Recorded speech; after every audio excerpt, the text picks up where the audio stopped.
before the Interscope deal, though, you did have the Brick in the Wall also on Right, Revenge Records. So right, that's the one Pink Floyd song that I know well. right.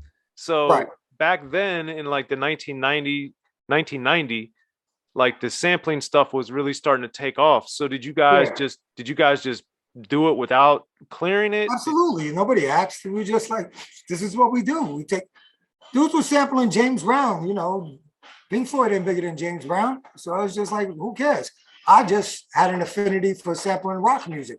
I would have done a lot. I would have, when we got our deal with Interscope, we got our deal off of the success from Smooth and the fact that Brick in the Wall was such a huge popular video because of all the video mediums.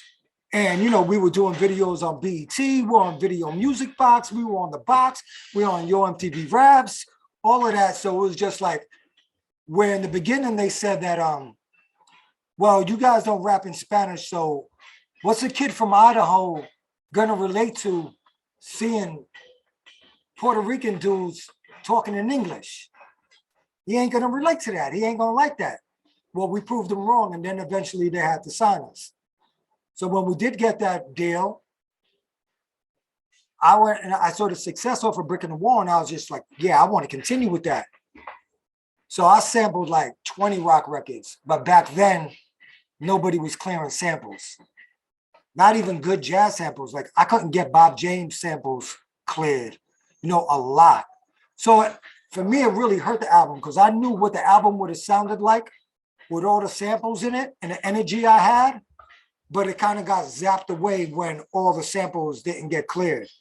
The funny thing, the two people that actually did clear the sample and we used it for a single, which was not a radio single and which was not very friendly, and MTV was banning subject matter at that time. I remember they banned Ice-T, they banned Ice Cube, and they banned my video, That's the Way It Is, because they felt like it was too political and too hard.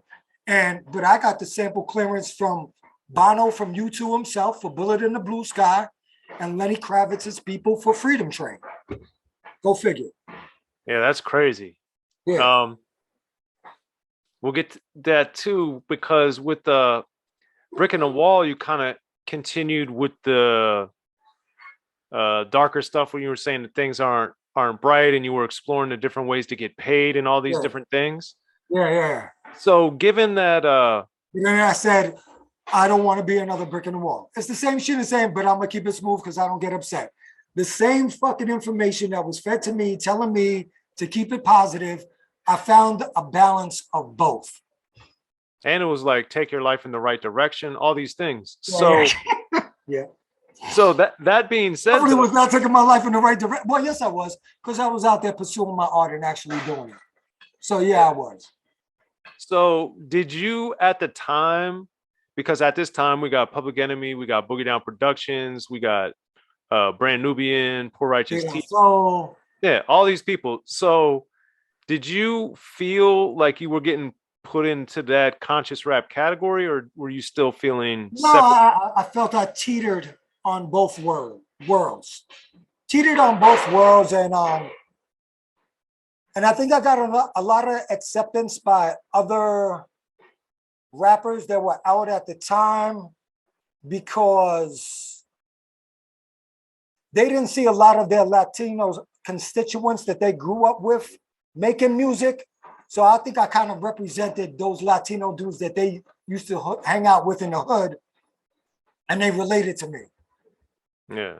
And then a lot of them used to come to the club that I was in. It was called Roseland, and it was a predominantly Latino club.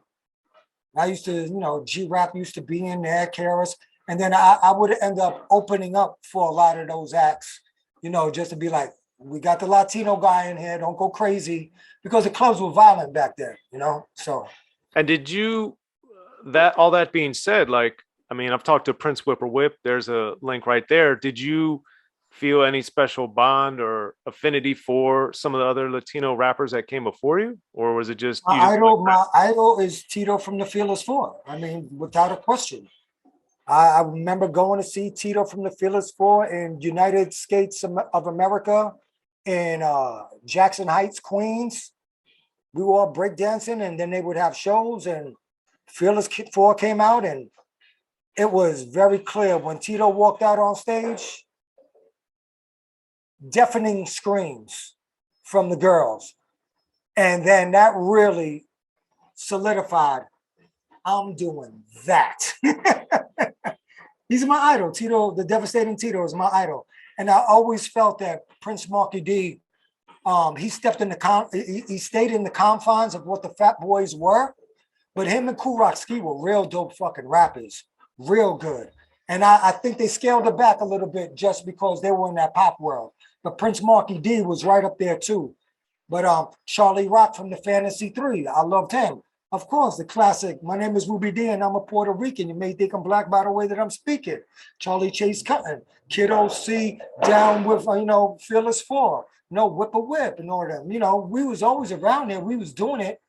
But when it came to that era where now there's a machine really behind us, it's not a novelty anymore.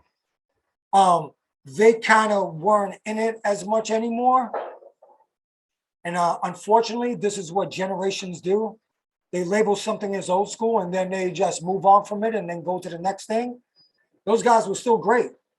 Luckily, and there was a period where you didn't see no Latinos on TV rapping in English. Mello and Frost, those are my dudes. I'll give it to them.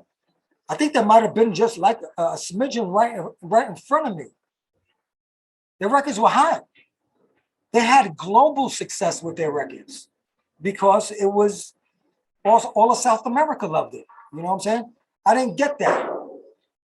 I set a standard that you could be Puerto Rican visibly, have no other African Americans in the group, sell records and be popular. And that leads me to a direct question about Interscope, because at this time, when Volume 1 was coming out is when I was learning what Interscope was or hearing about it, because I just knew you had like Gerardo with Rico Suave, you guys, and then the Funky Marky Mark and the Funky Bunch was like the first. And you, of the three, of course, were my favorite, Powerule. But beyond that, you had Gerardo, who was doing what he's doing, Rico Suave, Marky Mark. So they're more like pop crossover. Well, I mean, to be honest, at that time, what happened is, yes, they had a lot of pop records that were really big. But then they signed 4 artists that I can remember that are very important to this day. They signed myself. They signed Tupac Shakur. They signed Helmet. And they signed Primus. And another thing is, right now, I got an album coming out with the drummer from Helmet, who was the drummer from Battles and the drummer from Tomahawk. And we knew each other because we were both signed to Interscope back then. And it's a 360 full circle. But they were moving in the right direction already before they even got to the Death Row era. They started moving in that direction. But yeah, it was very easy to think that I came off of Gerardo and Marky Mark. Fuck it, they made the records that they made. I made what I made, So that being said, did people in the game, in the music industry, try to lump you in with that because you were on the same label? Or no, not at all, not at all. But radio wasn't really feeling Brick in the Wall. Video is the thing that embraced Brick in the Wall. I remember Red Alert ain't playing it, and I was upset, and these dudes ain't play it. But when I used to go to Queen Center Mall, I couldn't even get out of there. Like the security would come around and escort me out because video was such a powerful medium then. It kind of superseded radio at that point. Well, that's what I was about to. That's what I was about to say, because the video was nationwide like that, whereas radio is localized. Instantly. Radio didn't mess with it. They all mess with Smooth, and video messed with Smooth, but only video really rocked with Brick in the Wall. But that was enough, because that was like having shit, a huge radio station that plays all around the world, you know? It's like It wasn't 100 radio regional stations. anymore. It was national. It wasn't regional. Yeah, there's 100 radio stations opposed to one or two Right. or three. So with that's the way it is, with the video stations banning it, were they, because that was the first time I remember a Latino dude saying spick and all this other stuff on a record. Absolutely, that's right. Is that why they banned it, or was it another Absolutely, reason? yeah. They didn't know. Then they didn't like the whole violent nature of the content. Cop in the video calling me a spick. You know, shit. I had pit bulls in the video biting water and you know rocking gigantic gold chains and you know it was. I really believed in it, and Interscope did it. They didn't see that, and to their credit. It wasn't a whole album that was backed up by other songs that were kind of like that. So we would have a whole sound because of the fact that so many samples didn't get cleared. It would have been a perfect potpourri of funk, jazz, and rock if I would have my way. It's amazing because one thing, and I'm glad you're saying this, because I think a lot of people forget or also don't understand that this is a business and Absolutely. it's not purely artistic endeavor. You have to deal with budgets and samples and producers and clearance. And then after all that, you still have to get the support of the label and all these other people for it's like 1,000 steps to be successful. And people are just like, oh, well, why didn't he just do that? It's like, because it didn't work that way. Well, you know, back then there were gatekeepers, you know. To a certain point, I kind of missed the gatekeepers that we had back then because now it's just like, of course, I love the liberty of coming out with music whenever I want to. It's incredible. Like, you know, I could drop 2 songs this week if I want to, you know, get my digital media up and everything, but it ain't the same, you know. There's not that big machine behind you, but some people creep through but you got to sift through a lot of nonsense. Now, we used to have to sift through nonsense back then as well, but not as much as now. It's so flooded. But you know, for the time, put it this way: the amount of records that I sold back then would have probably equated into about, I don't know, at least like 4 or 5 million streams now. You know, the fact that you go to record store, buy it, how much you're buying it for, all that, how many hundreds of thousands of records that I sold. I'm sure it'd have been more than that, but I don't really know the numbers, but you know, I'm sitting there and I'm looking at dudes. I'm just like, man, it's so easy just to click that button, bro.